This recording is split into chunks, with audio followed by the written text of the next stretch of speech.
mengenai komunitas belajar, salah satu keuntungan di PBM, yang kedua mengenal komunitas belajar dan juga optimalisasi komunitas belajar yang berpusat pada murid khususnya di sekolah kita. Optimalisasi komunitas belajar secara umum berisi tentang konsep komunitas belajar.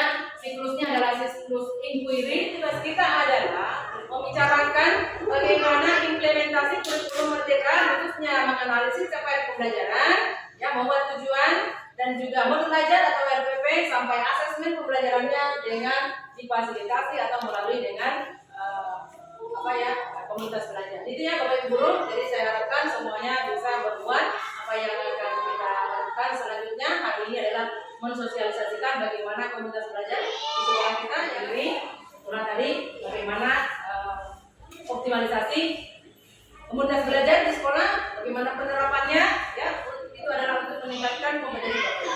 Oke, mungkin aja itu yang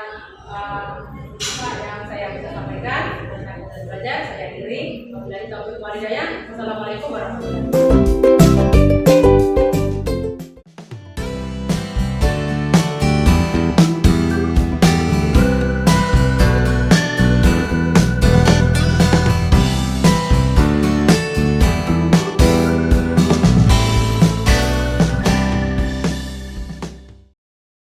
Ini kita akan membahas di komunitas belajar kita yang pertemuan kedua ini akan kita bahas tentang penyusunan modul belajar. Sebelum modul belajar kita akan dulu menganalisis capaian pembelajaran dan kita akan membuat tujuan masing-masing mata pelajaran, alur tujuan.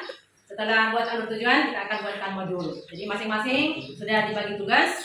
Siapa yang menyusun bahasa Indonesia, siapa yang menyusun PKN, ya ada yang menyusun matematika, sehingga kita setelah selesai bisa digabungkan semua materi kita hari ini, sehingga kita bisa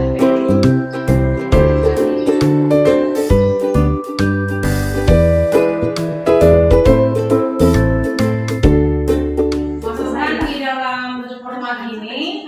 Di elemen ini identik dengan silabus, ya, identik dengan silabus yang akan kita buat dasar kita untuk membuat modul belajar. Nah, di elemen ini belum ada yang belum paten, karena kita harus melihat yang mana kelas 1 dan yang mana kelas 2, atau yang mana kelas 3 dan yang mana kelas 4. Makanya kita harus buatkan dulu tujuan, dan setelah itu kita akan susun alur tujuannya, baru masing-masing membuatkan modul belajar 1. Setelah itu kita akan presentasikan di depan, ya.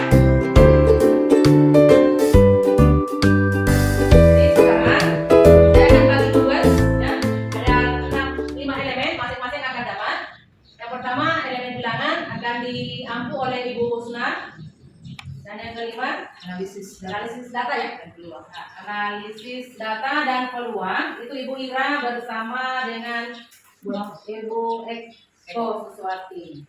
Ya, jadi masing-masing buatkan semacam alur tujuan dalam bentuk format tadi. Kita akan membuatnya nanti sebentar kita akan analisis yang mana kelas 4 dan yang mana kelas 2.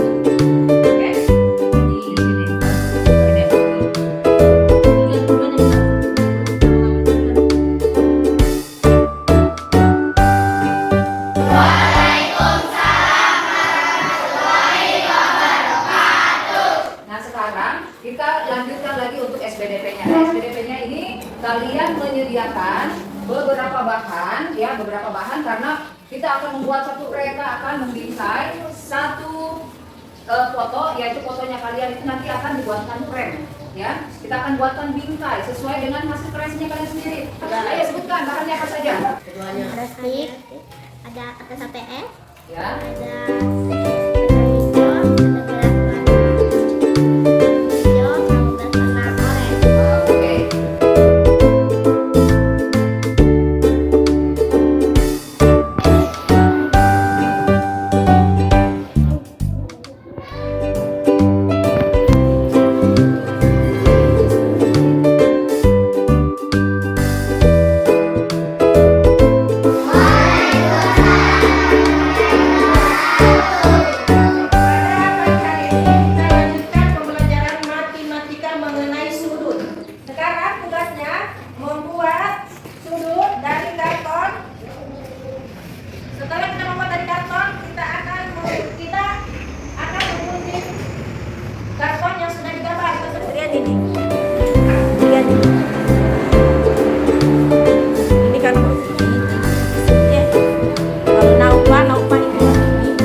pencernaan manusia. Siapa yang bisa? Selain mengunyah apa lagi? Menelan. Dengan melalui mana itu kita menelan? Masa perut. Untuk memberikan tugas adalah kita mengamati sistem proses pencernaan dalam tubuh manusia. Gerakan meremas yang dilakukan oleh kerongkongan.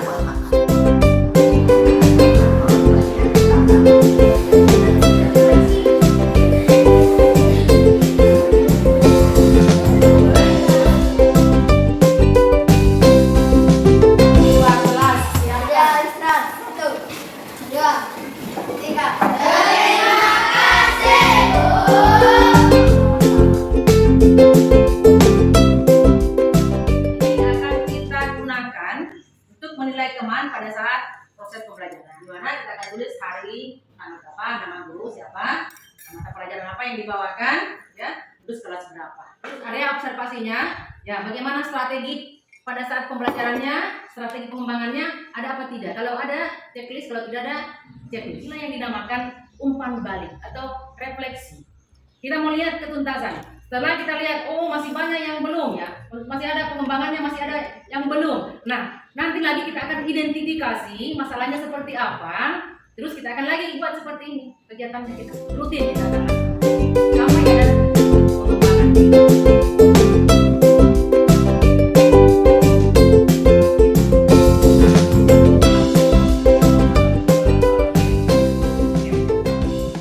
Dalam kelas itu sudah berpusat di anak. Kemudian peserta didik juga itu sudah terlihat aktif dan antusias dalam menerima pelajaran. Ada sedikit saran tambahan untuk metode atau media yang diterapkan itu mungkin harusnya itu bukan hanya pada anak maju di depan, tetapi mungkin juga 1 sampai 2 orang anak mungkin bisa kita ubah metodenya. Hasil atau strategi pengembangan yang digunakan dalam pembelajaran yang digunakan Ibu Husna. Kalau untuk saya, metode ceramah, tanya jawab, dan diskusi itu ada. Pimpinan dari awal hingga akhir, penjelasan yang disampaikan jelas. Kegiatan awal tidak terlalu nampak. Misalnya, PIS briefing, mengabsen atau kehadiran dan bodoh. Saya melihat video Bu Husna SPD tadi itu, kalau untuk tujuan pembelajarannya sudah bagus, karena saya lihat sini Bu Husna menyampaikan tujuan pembelajaran dengan baik, secara lisan dan tulisan. Kalau untuk saya sendiri Bu, alhamdulillah kalau respon dari teman-teman ini adalah salah satu yang tambahan buat saya. Kalau memang banyak kurangnya Bu, karena kita juga ini kan masih belajar. Akan merefleksi atau mengobservasi pembelajaran dari Ibu Dian Ismail. Pengelolaan kelasnya sudah cukup baik. Kemudian catatan yang perlu dikembangkan adalah perlu adanya bimbingan khusus bagi siswa yang kurang memahami dari materi tersebut. Dari Bu Guru Ayu merupakan motivasi bagi saya. Bagaimana caranya untuk bisa atau menambah keaktifan bagi saya di dalam ruangan kelas. Itu saja langkah-langkahnya. Lihat tujuan, apa yang kita lakukan. Terus kalau sudah lihat tujuan, kita sudah bisa melihat apa medianya kita, apa yang akan kita lakukan. Mungkin seperti itu ya, untuk tambahan.